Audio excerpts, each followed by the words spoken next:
ကြားမဲ့အခြေပြီးတော့ဘုံကိုလည်းဒီမြို့ပေါ်မှာမကြားအောင်တော့ကပင်လည်းတော့မကြားအောင်ဒီမှာကာယတရားနဲ့စွမ်းနိုင်တယ်ပေါ့ပြီးတော့ဒါဘွားဆရာတော်ရဲ့မရမရှိတဲ့တပည့်ဒီလိုဆရာတော်ပြောဒီလိုဘွားလိုတပည့်နောင်မရှိတော့ဘူးပြောခဲ့တယ်ဘွားကိုမေးရမေးဘူးနာဘွားကိုဖြေလိုက်တယ်ဒီအတိတ်ဘွားတွေကအကြောင်းတွေအပေါ်လို့ဖြေပြီးတော့ဒီဘက်ကဘွားရဲ့ပထမဆုံးတဲ့ပထမဆုံးတဲ့ပထမဒီကျောင်းမှာဆရာပထမရှိတယ်ပထမဆရာတော့ဘုံခေါ်ဓမ္မချီရိုးလို့ခေါ်တယ်တတ်တော်က80နှစ်ပြည့်ဒီလေးလပိုင်းဆန်းတဲ့ဆရာကြီးပြောကြအစီအလုံးလာပြီးတော့လာကြည့်တော့ပြပြီးတော့ဒီပြီးတော့ဆရာတော်ကဝိပဿနာဘက်မှာကျွမ်းကျင်တယ်တရားဆရာတော်ဘုံစကားချီကိုတတ်တော်80တော့ရှိပြီးတော့စာပေမဲ့မှာကျွမ်းကျင်ဆရာတော်ကခက်စီဒီဆရာတော်တပါးလည်းရှိလို့မရဘူးအကြောင်းကြီးရှိလို့ဒီနှစ်ပါးရှိရဆရာတော်ကြောင့်တရားဆံတယ်ဒီကဆရာတော်အကြောင်းလို့ပြောချုပ်အကြောင်းလို့ပြောချုပ်နေဒီမှာဆရာတော်ရဲ့ဩဝါဒစပေါ်ပတ်တိုင်းပြောရတယ်ဗျာပြီးတော့ဒီမှာစကန်လေးတွေပေးထားတယ်ဗျာကျူအောင်ဟုတ်ပြီလို့အဲ့ဒီကျူအောင်ဟုတ်ပြီကြားလို့ရှိရင်ဒီခန်းလေးနေရာကဆရာတော်ရဲ့အကြောင်းမှာတော့ပါတော့မယ်ထိုင်းရဲ့တရုတ်ရဲ့အင်္ဂလိပ်တော့ဒီမှာမရှိသေးဘူးစကားတွေတော့ကလေးတွေမွေးဒီစက်တွေတော်တယ်တင်တယ်ဟု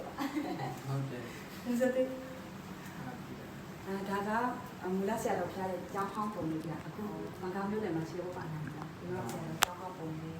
အခုဒီဘက်ခန်းတတော်ခန်း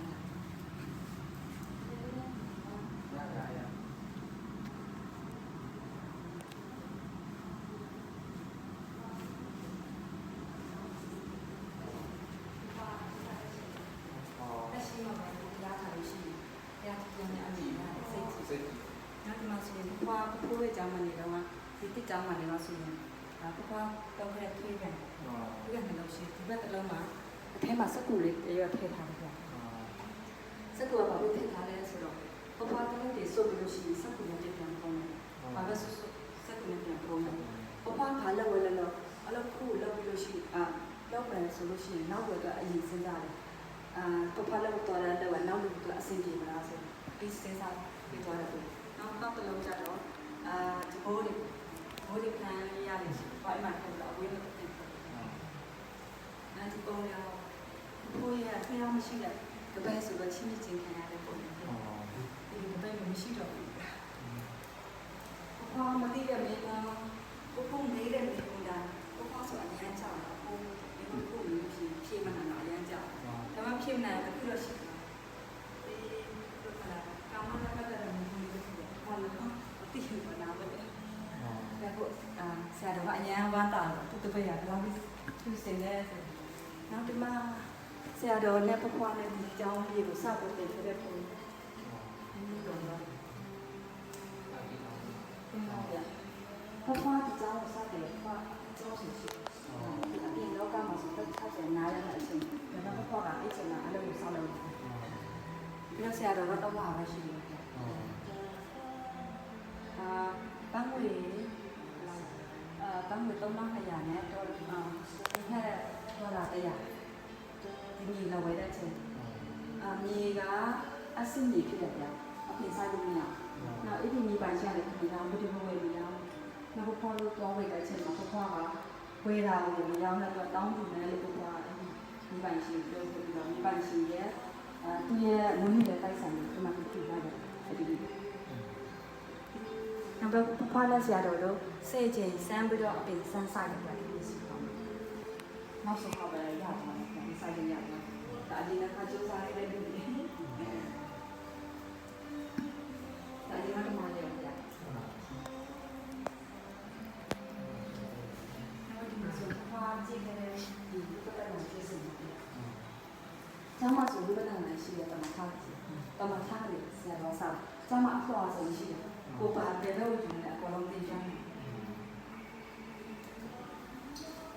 ဒီမှာဒီခုလာတော့လို့ဆိုအကုန်လုံးကြက်ကြော်လို့ရတယ်နောက်ဘွားလို့ဆရာတော်တို့ဒီဟိုစ ပြီးတော့လုပ်တဲ့အချိန်မှာအကျိုးတွေအများကြီးအကျိုးတွေအများကြီးပထမဆုံးကကမ္ဘာပါရကြောင်းနဲ့ကတိဖင်းအဲ့ဒီကတိဖင်းတရက်တည်းမှာဒီအကျိုးတွေကိုအကုန်လုံးရှိတယ်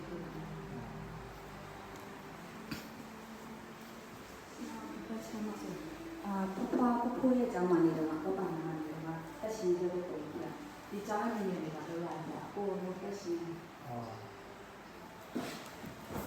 ဒီမှာကမူကဆက်တော့အကြောင်းရသူတို့ဘယ်လိုလဲဆိုပြီးဒီကတနာအခန်းတော့အဲ့လိုမျိုးပြောတယ်အဲ့မှာဆိုရင်ယောဂီရဟန်းပြီးတော့ဒီလားရှိခွဲပြီးတော့ပြန်စစ်တဲ့နေပြန်ကြတာပြောဒီပဋိကဘာတော့လဲတာဒနာပြုရှိချက်ပြီးချက်ပဲရှိတယ်လေပထမချက်ကနည်းနည်းရှိရမယ်ဒုတိယချက်ကဒီလက်ကမှာပြည့်စုံနေတဲ့ဟာကမှလည်းရှိရမယ်ပုံချက်ကဒါလေးရှိရမယ်ဒီချက်ကဝန်ထမ်းနဲ့တာဒနာပြုဝန်ထမ်းနဲ့ဘယ်လိုမျိုးရှာတဲ့ပုံရှိရအဲ့ဒီကိုလေးကိုလည်းတရားနဲ့အလုပ်လုပ်ရှိအဲ့ဒီတော့အမြင်အောင်တယ်ကြည့်ရတာ၄ချက်ဒါမှဟုတ်တယ်သမခန္ဓာပေါင်း200နဲ့လည်းပတ်မယ်ဒီရမုံကြီးရှာတဲ့ဖွဲ့ဆိုတာအရင်တကောချရတယ်အမျိုးမျိုးရှာရတာနောက်ဒီကြောင်းမှာအလှူရှင်တွေကိုဘယ်လိုခေါ်မလဲပြောဘယ်လိုခေါ်လဲတရားဖြစ်အောင်လုပ်နိုင်တယ်ဗျဥပမာအလှူလုပ်နေတဲ့အချိန်မှာပဲဒီအလှူရှင်တွေရဲ့လှူတဲ့ပုံတွေဘာကြောင့်လှူလဲအဲ့လိုမျိုးပြရနိုင်တယ်ချက်ချင်းပြရတယ်ဒီက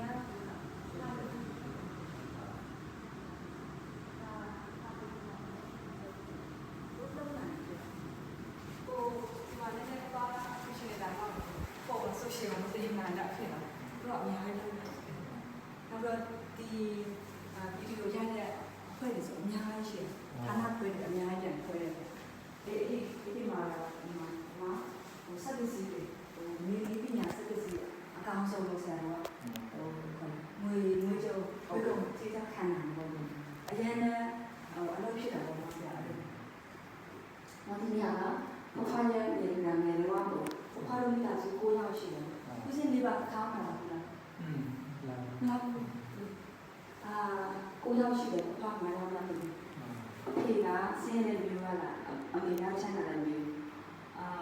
အဖေကဒီလာရက်တော့ဒီလာရက်တော့ဒီနေ့မှာပြေရက်တော့ပြန်လာတဲ့အချိန်မှာ possible နဲ့လို့စာကလေးလို့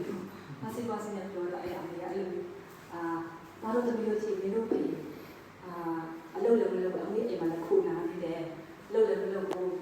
အရက်တော့ဒီလိုစာကလေးတွေ possible ပြောနေတယ်အဲ့လိုပြောတဲ့အချိန်မှာသာသမီတွေကိုလည်းတိုက်တယ်ဒီလိုမျိုးနေဖြစ်တယ်ဆိုတော့ဘာကြောင့်လဲဆိုတော့အဖေပြောတယ်ဒါလို့မျိုးချင်းမျိုးအမေအဖေကိုတိုက်နေတယ်ပေါ့အဲ့လိုပြောတဲ့အချိန်မှာဘုရားကအဖေနဲ့နေတယ်ဖြစ်မှာဆိုအမေကအဖေကိုအဲ့လိုပြောတာပြောတာမဟုတ်ဘူးလို့အဲ့လိုပြောတဲ့အချိန်မှာပြန်နေမချဘူးလားနေနေနားမလို့ပြောတာနေမချတော့နားနဲ့ဘုရား900ဖြစ်ပါစေကြည်ပြီးဒီလိုတော့ဘုရားတနေ့နေတော့ဆင်းနေတဲ့အချိန်မှာအဖေကနေမကောင်းလို့အရင်နေမကောင်းလို့အဲ့ဒါဘုရားလောက်ခေါ်တယ်ဘုရားသွားပြီမယ်ဒီအတောက်မပြီးလိုက်အဲ့ဒါကြောင့်ဘုရားအရင်ကြောက်သွားတာ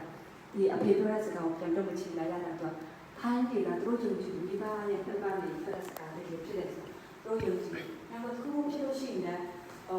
တိုက်ပြီးဖြစ်စေတိုက်ပြီးဖြစ်စေအပေါ်လုံးကလာပြီးတော့လာတွေ့ပေးရတယ်ပေါ့အဲ့လိုဒါဘုရားမပြီးလိုက်ပြီးလိုက်တော့အဖေဘယ်မှာရှိရတော့အရင်သိချင်တော့တိုင်းနေတဲ့ချိန်မှာဒီဘာသာမျိုးနဲ့ရှိတဲ့ဘုရားဆရာတော်တရားလို့ဆိုတာတရားဒီမှာရှိရဆိုပြီးလဲဆိုဘုရားပြီးတော့လာခြင်းနဲ့ဓမ္မနေရခုမပြီး6နှစ်ဘုရားအချိန်တော့လာတယ်နောက်ဆိုဘုရားမဆောင်နိုင်တော့ခန္ဓာကိုတက်လာအလုံးလုံးဆိုတော့အမြင်လာခဲ့တယ်ပေါ့ဒီတစ်ထည့်ဦးအဲ့ဆရာတော်ကတွေ့ဖို့မလိုတော့မမလွယ်တော့ဘုရားနိလရှာတော့ဒီတစ်ထည့်ဦးအဲ့မှာအဲ့ပေါ်လာလို့တယ်တစ်ထည့်ဦးအဲ့မှာတစ်ခါဒီဆရာတော်ဘုရားဆရာတော်ရဲ့တရားပြတရားဟောအရန်တော့တယ်ခုရတုံးဆိုတပါရှိဒီတစ်ထည့်ဦးမှာတစ်ခါတရားပြပြန်ဘုရားကတိတော်တော့ဒီမှာအလုပ်လုပ်နေတယ်ကိုနားထောင်တနေ့မှာဘုရားတရားထိုင်နေခြင်းဒီဘုရားတော်သူတော်နေတရားထိုင်နေစိတ်ဝင်စားလားဆရာလည်းလိုက်ပြောင်းနေဆိုတော့ဆရာတော်ကြီးစီခေါ်လာဆရာတော်ကြီးစီကိုလက်ထောက်ချင်းဆရာတော်ကပြောတယ်ဘုရားပြောဒီမှာဆရာအနေနဲ့ကြားတယ်မြန်မြန်ကြိုးစားဆိုဘုရားကြောင်းလို့ကြည့် ဘာမှမသိဘူးတရားထိုင်နေကြဆိုတော့ဘာမှမသိတယ်မဆရာတော်ကဖောက်စောင့်နေတယ်နော်နောက်ဖောက်ကနောက်ဆုံးမှာဆရာတော်ရဲ့နှစ်ယောက်ရှိတဲ့ဖက်ဆိုတော့ချင်းချင်းတွေအချင်းတို့အတွင်းမှာပေါ့အချင်းတို့ပဲမဖောက်ခံနဲ့ကြည့်လိုက်ရတယ်ဒီတရားသူတရားမရဘူးပေါ့ဒီဓမ္မကာယကြမှာတရားထိုင်ဆိုသူကဖျားကိုမြင်ရတယ်လို့ပြောတယ်ပေါ့အဲ့လိုဖျားကိုမြင်ဖို့ပါလို့ဆိုတော့အားလုံးကိုထုတ်ချရတဲ့နေ့ထုတ်ချနိုင်တဲ့နေ့ကဖျားကိုမြင်နေတယ်ဒီဒါမှမဟုတ်နိုင်ဘူးနောက်တော့ဘွားကတရားထူရပြီးတော့အဖေငရဲပြည်မှာရှိတဲ့ဆိုတော့တောင်းကြည့်ရတယ်နောက်ဆုံးဘွားရဲ့ပါရမီကအဖေမှာရှိတဲ့ကုသိုလ်နဲ့ဒီငရဲပြည်ကနေလွတ်ခဲ့တယ်ဒါမှဖားရဲ့အရေးပြတယ်ဦးဇင်းတို့ဆရာတော်ဖျားပုံလို့ရှိမှဘုံတော်လာမယ်